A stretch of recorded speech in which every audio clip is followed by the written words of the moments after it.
Jadi kesimpulannya gimana nih? Kalau istri batal enggak? Kalau sama istri, menurut mazhab Syafi'i batal. Saya ngambil simpelnya ya.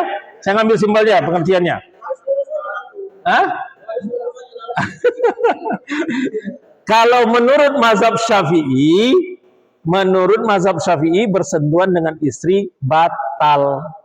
Tapi kalau menurut mazhab yang lain tidak batal. Oke? Sama anak tidak batal. Ya. Sama anak tidak batal. Kecuali masa sama anak. Hah? Kenapa? Ya batal lah. Tidak termasuk. Lain itu. Jadi kenapa? Betul, menjadi ibu, tetapi ibu dalam kategori apa?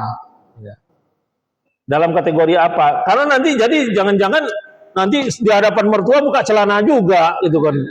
Kalau dibilang muhrim begitu kan repot aja urusannya kan?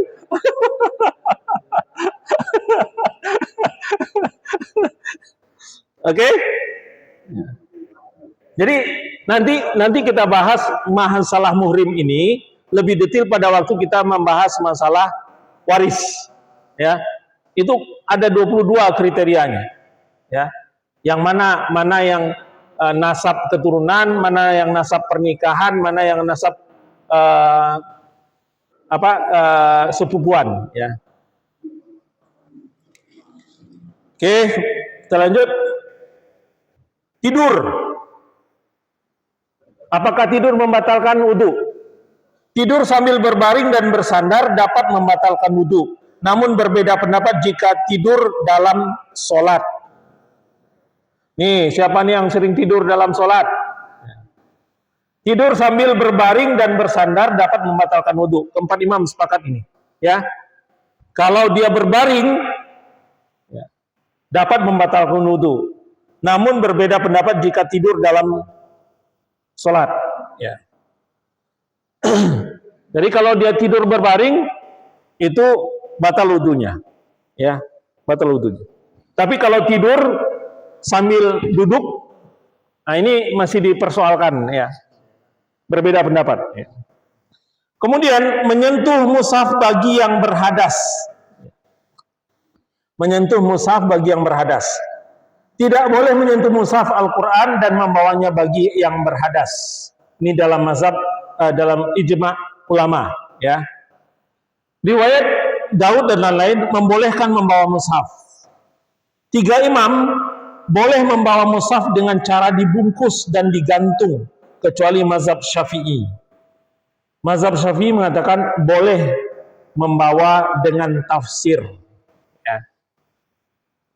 Jadi menyentuh mushaf bagi yang berhadas, baik hadas besar ataupun hadas kecil. Ya. Tidak boleh menyentuh mushaf dan membawanya bagi yang berhadas. Ya. Riwayat Abu Daud membolehkan membawa mushaf. Boleh membawa mushafnya. Megang mushaf berarti boleh. Ya. 3 imam boleh membawa mushaf dengan cara dibungkus. Pakai bungkus, ya. Nggak langsung. Dan digantung kecuali Syafi'i. Syafi'i boleh membawa dengan tafsir.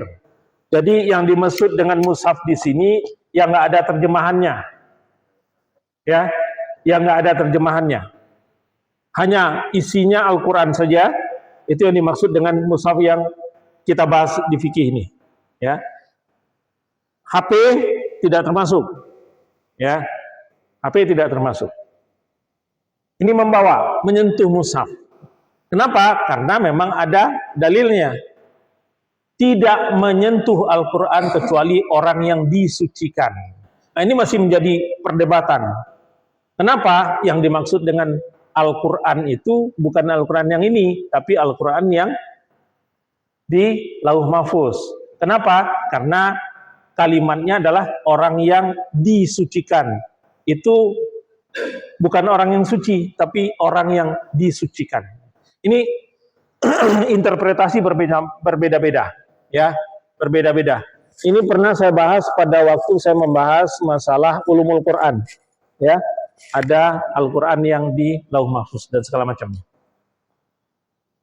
Itu hanya untuk pengetahuan kita sedikit saja, ya. Kemudian yang terakhir, buang hajat. Di dalam mazhab Syafi'i, Maliki dan Hambali, menghadap kiblat dan membelakangi tanah di lapangan adalah haram. Ya, waktu buang hajat, menghadap kiblat, ini Syafi'i, Maliki dan Hambali, menghadap kiblat dan membelakanginya di tanah lapang adalah haram. Ini ada persyaratan di tanah lapang, ya. Menghadap kiblat atau membelakanginya di tanah lapang itu adalah haram hukumnya. Nah, misalnya nggak ada WC, kepepet di tengah tol lagi, udah main kencing aja. Nah, pinggir tol, bukan di tengah tol tabrak ya. Di pinggir tol.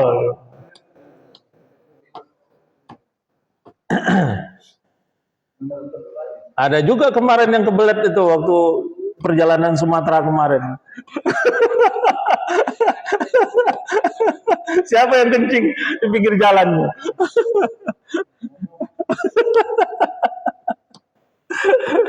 Jadi usahakan untuk tidak membelakangi kiblat atau menghadap ke kiblat, ya. Kemudian mazhab Hanafi dan Hambali, di tanah lapang atau dalam bangunan menghadap kiblat hukumnya makruh. Nah, kalau di dalam bangunan, kalau yang tadi haram tadi adalah di tengah lapang. Kalau di dalam bangunan, ya, di tanah lapang dan atau di dalam bangunan menghadap kiblat hukumnya makruh saja. Ini dalam mazhab Hanafi dan Hambali. Kemudian Daud mengatakan boleh membelakangi atau menghadap kiblat dalam bangunan ataupun di tanah lapang. Ini Daud, ya. Jadi lebih bebas kalau Daud, ya. Mau di lapangan, mau di dalam kamar mandi, ya, boleh menghadap kiblat atau membelakangi kiblatnya. Ya, memang kalimat pemahamannya begitu, Pak. Jadi sama dengan menyentuh Al-Quran, sama dengan membatalkan wudhu tadi. Laki-laki dan perempuan kan kalimatnya sama, ya, bersentuhan. Pengertian bersentuhannya itu adalah bersentuhan kulitkah, atau pengertian bersentuhannya itu adalah berhubungan, ya, bersentuhan kulit atau berhubungan. Jadi pengertiannya ada dua. Nah, sama dengan Al-Quran juga sama. Al-Quran juga sama memahaminya, bahwa kalau yang dimaksudnya bersentuhan di situ adalah menyentuh, maka dia tidak boleh menyentuh mushaf. Ya, tidak boleh menyentuh mushaf. Ini menyentuh loh ya, Pak, bukan membaca. Ya, bukan membaca, bukan melafalkan isi Al-Quran. Ya, menyentuh yang dilarang. Menyentuh yang dilarang. Ya. Nah, pengertiannya itu berbeda. Jadi kalau yang memahami menyentuh itu adalah berhubungan badan, maka dia menyentuh Al-Quran nggak apa-apa. Kan itu yang kita sampaikan. Beberapa fatwa berbeda pemahamannya tentang menyentuh itu. Ada lagi pengertiannya di toharahnya tadi, itu disucikan. Nah, disucikan, kalimat disucikan, kata disucikan ini juga punya interpretasi yang berbeda-beda. Ya, kita pahami saja, kita yakini mana menurut kita yang baik. Yang pasti keempat imam mazhab ini punya argumentasi. Kalau tidak terlalu memberatkan, maka peganglah mazhab yang kita pegang. Bapak memegang mazhab apa biasanya? Pakai mazhab Syafi'i. Ikutin mazhab Syafi'i. Sehingga kita tidak terlalu, atau Bapak misalnya suka mazhab Hambali, ikutin mazhab Hambali. Ya, ikutin mazhab Hambali. Jadi tentang ini memang ada perbedaan pendapat para ulama, perbedaan pendapat para mujtahid. Jadi nggak perlu kita perbesar. Ya. Kita yakini saja, asal itu ada dalilnya, ada pendapat para imam mazhab, ambil. Baik, ada lagi?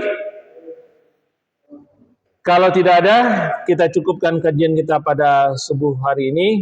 Terlebih terkurang mohon dimaafkan. Yang benar datangnya dari Allah, yang salah adalah karena kedhaifan saya pribadi. Wabillahi taufik wal hidayah. Assalamualaikum warahmatullahi wabarakatuh.